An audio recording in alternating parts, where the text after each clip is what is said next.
So, I'm here in Ammarnäs checkpoint 3.5 of the Montane Arctic Spine Race.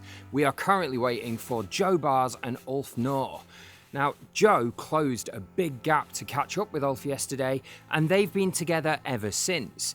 Our team out there on the hill have bumped into them earlier this morning, and they're looking strong, they're moving really well, so hopefully we'll see them pretty soon. Now, just after midnight last night, Leif Abrahamsen arrived here, our Norwegian race leader. He said he'd had quite a difficult time getting through the mountainous section that leads down to this checkpoint. He described whiteout conditions up there on the top, but you wouldn't know it from his reactions. He still seems to be absolutely comfortable in this environment. He took a little sleep out here in the snow, and he is currently making his way towards the finish line. At around 5:30 this morning at Adolfström, we also bumped into John Shield. Now, John was tired yesterday when he hit CP3. He really needed that to be a good turnaround, to really refuel, reset, and get his head together to make a big push to get here ahead of the cutoffs. He had a couple of hours sleep about 10 kilometers south of CP3, and this morning he was resurgent, a phoenix risen. He powered past us like a train out on that frozen lake at Adolfström, and we're very hopeful that he's going to make it here before the cutoff as well. And fingers crossed, we just might see Keira Pavval get through this point in time as well. So stick with us, we're going to find out soon. Now, this race is obviously massive. We are a week deep into it now. Getting from point to point from the runners is obviously extremely difficult and takes a lot of effort, but it ain't easy on our side of things either. So here's a little bit of behind the scenes just to show you what me and Bjorn have been experiencing over the last few days. So I'm just going to distract you from the race for a moment with a little bit of behind the scenes footage. This is Bjorn Sorensen. Usually he's behind a camera or sitting on a snowmobile, so you don't see him as often. But this is the reality of what the media operation is here. On social media, we're trying to show you what the runners are seeing. We're trying to show you the beautiful wild places out on the course, and we get to spend time with them at the checkpoints where we're hanging out with our team. But this morning, our job is to go and meet Ulf Nore and Joe Bars.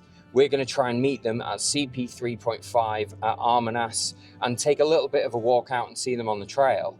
We had to get up at sunrise this morning to take a 3.5 hour drive to get to this point. And that's been the case all the way through the race. Sometimes it's 4, sometimes it's 5 hours to get point to point. The Kungsleden Trail is in a remote area of Sweden. It's not easy to drive from place to place. Generally, it's a long drive out into the middle of the country to travel a long way south, to travel all the way back in again to find the next checkpoint. So the reality is, our life is spent doing this, checking trackers, liaising with HQ, and sitting in the car. Now, the trade-off is, of course, that the views are pretty good.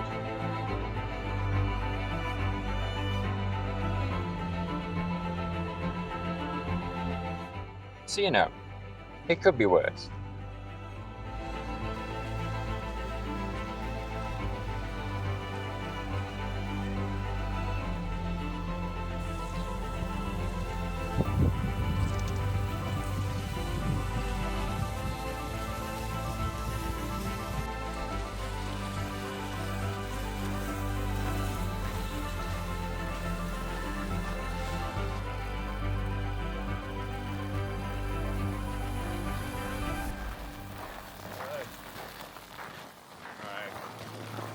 Well done. Yeah. Good. Well done. Thank you. Go to the flag drive.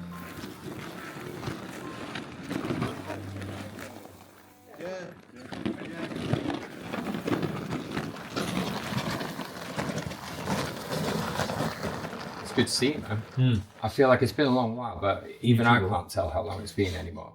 It's been since checkpoint 3 at about 4 o'clock in the morning, I think, which was so 4 o'clock yesterday morning. Yeah. So, I mean, how's it been? Because it feels like a very different race to what we had sort of back before CP1. Like, how has it been down in this section of the course? It's, I mean, much the same, like just unrelenting. The hills are just unrelenting. Today's been a bit different actually this afternoon because there's been a bit of steady downhill. Not enough.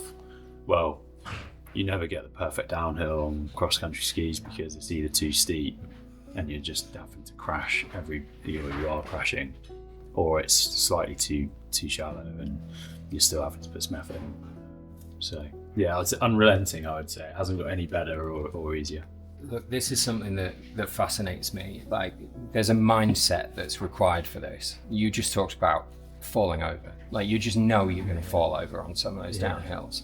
There's so many things in this race that you could get frustrated about. Yeah. Like, how do you deal with that? We're 8 days deep into this now. It's a really good question because there've definitely been some frustrating times that continue. The crashes are one. I don't know. I just try to laugh about it, to be honest. Try to, as soon as you smile, whether you want to be smiling or not, it tends to help it all go away. And also just look around. Like the scenery is absolutely staggering. So it's hard to get too frustrated with life when you're doing this. Amazing. Well, I'm really glad you had a good day today. You guys deserved it. Cheers all. Yeah, thank you. No worries. Final one now. Yeah. I'll see you in Hemmerden. Yes, see you there. Look forward to it. Ulf, you seem to be in great condition and it's looked like a really good day out there today. How has it been for you out on the course? Yeah, it's been good today. Yeah, I mean, weather's been perfect. A bit colder than the other days, but yeah, I've been going along smooth. When we saw Leif yesterday on camera, he was saying that he had like white out conditions up on the high ground. Did you run into any of that? Quite the opposite. It was perfect, blue sky, beautiful. So yeah, we had really good conditions all throughout. It was a bit rough last night. It was snowing quite a bit, so heavy going in the wet snow. But that's, I think, the only issue we had. Does it help having somebody else to run with out there? Because you and Joe have been together for the whole of the day now, haven't you? Yeah, exactly. We kind of joined up yesterday lunchtime and decided to stick it out together, which is kind of nice. It's a bit more sociable. So yeah, it's been good. And you had a problem with your pulk, right? What's happened there? Well, I think it's the first part of the course where there was a lot of exposed ground, not a lot of snow cover. Yeah. So it's pulling it over rocks and stuff. And, Yeah. Just ripped. Not what they're designed for. It's not what they're designed for, and so yeah, I kept collecting snow and it's been incredibly heavy. Hopefully a new one will get the job done. Get you all the way to Hemmerden. Exactly. It seems like the big news today has been that everything's just gone okay. Yeah. It's boring news, but I'm happy with it. We're happy with it too. We like boring. That means everything's going well. Exactly. Okay, now look, don't let us stop you. You've got stuff to do. Yeah. So, Ulf and Joe, they're thawed out now. They're refueled. They're studying the maps and getting ready to head back out onto the trail.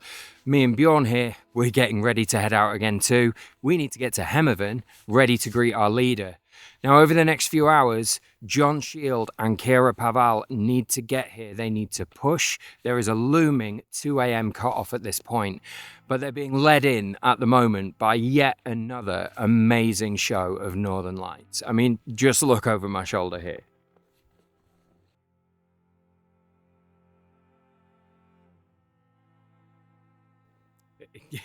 It's amazing. Every time.